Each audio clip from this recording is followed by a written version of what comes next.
atau sumping Imam Mahdi nu dipingpin ku yang widi nyaeta ti kadian nu baris nyiram rohani. Sesuai dengan moto Kabupaten Tasikmalaya, Sukapura ngadaun ngora. Maka Sukapura pun merupakan cikal bakal dari jemaat di Tasikmalaya. Ahmadiyah pertama kali datang ke Sukapura pada tahun 1939. Dari Sukapura lah jemaat Tasikmalaya berasal. Kemudian berkembang ke daerah-daerah di sekitarnya, menembus batas Kabupaten Ciamis, Banjar, dan sekitarnya. Sebagai pelopor perkembangan jemaat di sini adalah seorang pemuda energik yang kemudian menjadi tokoh jemaat, yakni Bapak Enggit Syarif. Sekitar tahun 1934 berawal dari kabar yang beliau terima bahwa seseorang bernama Bapak Muhammad Thoyib, tokoh perjuangan kemerdekaan dari Jakarta tetapi sama-sama berasal dari Sukapura, membawa Ahmadiyah di Garut. Sebuah gerakan yang baru sebab pendirinya mengaku sebagai nabi. Selang beberapa tahun kemudian, Bapak Syarif bersama dua orang sahabat, yakni Bapak Surya dan Bapak Endi, menyengajakan pergi ke Jakarta untuk menemui Bapak Muhammad Thoyib. Namun sebelum ke Jakarta, mereka singgah di Garut, yang kebetulan sekali Bapak Muhammad Thoyib sedang berada di kota tersebut. Setelah mendapat penjelasan yang cukup, mereka kembali ke Tasikmalaya. Bapak Syarif kembali ke Sukapura dan menyampaikan apa yang diterimanya kepada sanak famili. Setelah beberapa kali berdiskusi dan bolak-balik Sukapura Garut, akhirnya pada tahun 1939, Bapak Syarif baiat di tangan Tuan Rahmat Ali yang berkunjung ke Sukapura untuk bertablik. 4 orang lainnya turut serta menyatakan baiat masuk ke dalam Ahmadiyah, yakni Bapak Sadkar yang merupakan seorang guru asal Garut yang bertugas di Sukapura, Ibu Kendasah, istri Bapak Sadkar, Bapak Abidin, dan Bapak Syarif Anwar yang merupakan Lurah Cisaat Girang. Pada tahun yang sama, berdiri pula cabang Sukapura sebagai cabang pertama di Tasikmalaya. Pada tahun 1940, atas prakarsa Bapak Muhammad Thoyib dengan restu Tuan Rahmat Ali HAOT, cabang Singaparna berdiri. 1 tahun kemudian, pada tahun 1941, cabang Tasikmalaya berdiri. Setelah Bapak Syarif dan beberapa tokoh jemaat Sukapura pindah ke Tasikmalaya akibat tekanan dan penentangan yang mengarah kepada ancaman jiwa. Perkiraan tahun 1949, Bapak Rosid dari Wanasigra mengungsikan ke kota Garut untuk menghindari serangan gerombolan DI-TII dan bertemu dengan seorang Ahmadi bernama Bapak Ujer. Setelah mengadakan pembicaraan tentang keahmadiyahan, akhirnya menyatakan baiat masuk ke dalam jemaat Ahmadiyah. Bapak Rosid tersebut mengajak Bapak Muhammad Ejen untuk mengikuti pelajaran-pelajaran tentang Ahmadiyah. Diperkirakan pada tahun yang sama, Bapak Muhammad Ejen berbaiat. Kedua Ahmadi baru ini mengajak Bapak Sadkar untuk menyampaikan tablik ke Wanasigra.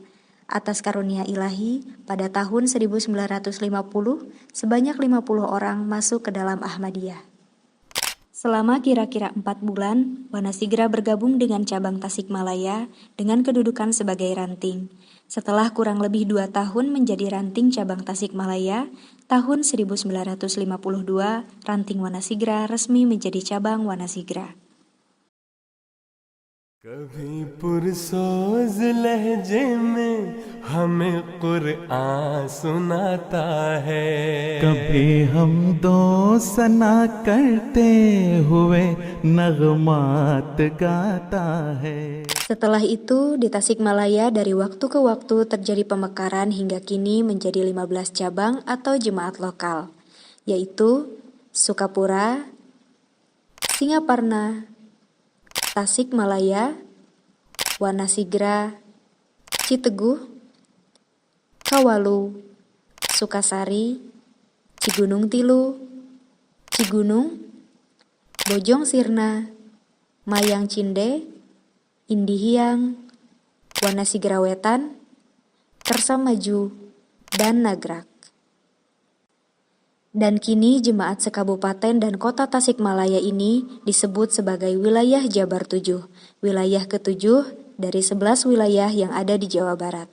Jabar 7 telah cukup banyak mempersembahkan bakti berupa inisiasi dalam bidang pendidikan, seperti pendirian SDN Tenjowaringin 1 pada tahun 1950, pendirian SDN Tenjowaringin 2 pada tahun 1954, pendirian SMP tahun 1977 yang kemudian menjadi SMP PGRI, kemudian pendirian Madrasah Diniyah Imamuddin pada tahun 1979 hingga 1980 dan madrasah di cabang lainnya. Pendirian SDN Panenjoan pada tahun 1980, pendirian TK yakni TK Siti Hadijah, pendirian SMA pada tahun 2000 yang kemudian menjadi SMA Plus Al-Wahid. Dan yang terakhir, pendirian 5 PAUD atau Kober pada tahun 2008 hingga 2012 yakni di Wanasigra, Pasir Mukti, Sukasari, Bojong Sirna, dan Sukawarni. Atas karunia Allah Ta'ala, jemaat di wilayah Jabar 7 juga menjadi inisiator beberapa deklarasi, di antaranya yang pertama, Deklarasi Desa Siaga Donor Darah Tenjowaringin sejak 2015. Sekarang telah memiliki 3 keluarga donor darah atau KDD, yaitu KDD Baitu Subhan Citeguh, KDD Al-Fadl Wanasigra, dan KDD Al-Falah Sukasari, dengan angka potensial donor darah sekitar 600 orang. Kedua, Deklarasi Desa Siaga Donor Mata sejak tahun 2018 dengan anggota mendekati angka 2.000 calon donor mata, dan untuk jumlah total sejabar 7 bisa mencapai 3.000 calon donor. Ketiga, pendirian Gerakan untuk Masyarakat Inklusif atau Gumati pada tahun 2018.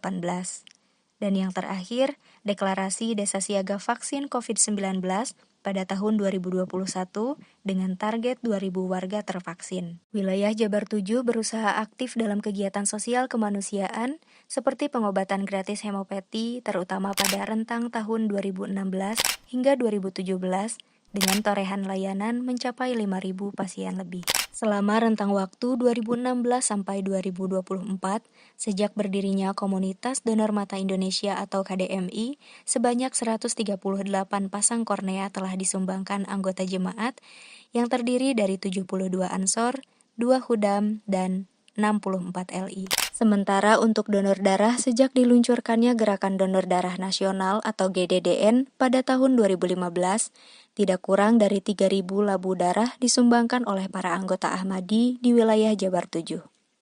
Wilayah Jabar 7 yang pernah menjadi korban tindakan intoleransi terus menguatkan diri melalui rabtah dan kegiatan sosial lainnya, termasuk Linde City, aktif dalam forum aliansi dan advokasi baik dalam masalah kepercayaan ataupun keberagaman. Semoga Jabar 7 semakin kokoh dan berkontribusi aktif dalam memajukan Tasikmalaya menuju seabad Jemaat Ahmadiyah Indonesia dan kembalinya marwah Islam melalui Ahmadiyah di Tasikmalaya sebagaimana diisyaratkan dalam moto Sukapura Ngadaun Ngora.